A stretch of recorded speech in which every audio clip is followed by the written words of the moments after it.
me, please. Help me. If you want a courtroom thriller about the early American witch trials,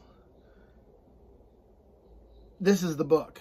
If you need to be okay with a woman masturbating, though, because there's a large amount of that in this book. Thank you. Hi guys, welcome to the channel. It's your boy Prue. I'm going to try to do a quickie review of this. This is a courtroom thriller book, which I don't have a lot of. It's more than that, though. That's just the part that I definitely remember the most. It's been about a week since I read that, and that part still rings in my ear. And I really enjoyed The Hour of the Witch by Chris, whose name I'm not going to pronounce. Here's how this whole book started. I'm going to take you on the journey of this book. So this one may not be a quickie review.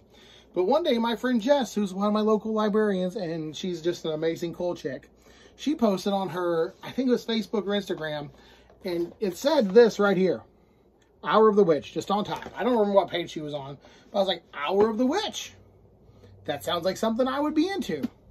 Well, a few days later, I find this book used super cheap.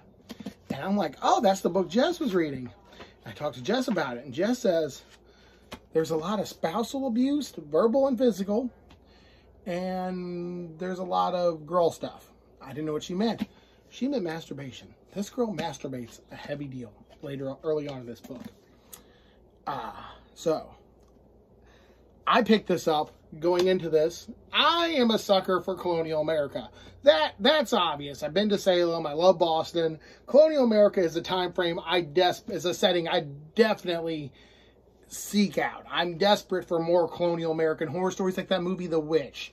That's kind of what this reminded me of. But once they go into court, you got like a courtroom Law and Order type vibe. You hear that thing you hear during the Law and Order. I did that terribly, but you know what I'm talking about. And the courtroom thriller of all but good writing and good characterization, this was a definite pickup for me. I'm going to give this, honestly, a 4 out of 5. The old English speak and the drawn-out lengthiness of it could have been edited. Better pacing definitely hits this book in the awesome category, where this book, I would recommend it to anybody if it was just better paced and shorter. But since it's not that, I have to think about the audience who would enjoy this book. And honestly, colonial American witchcraft trials, if you're into it, here you go.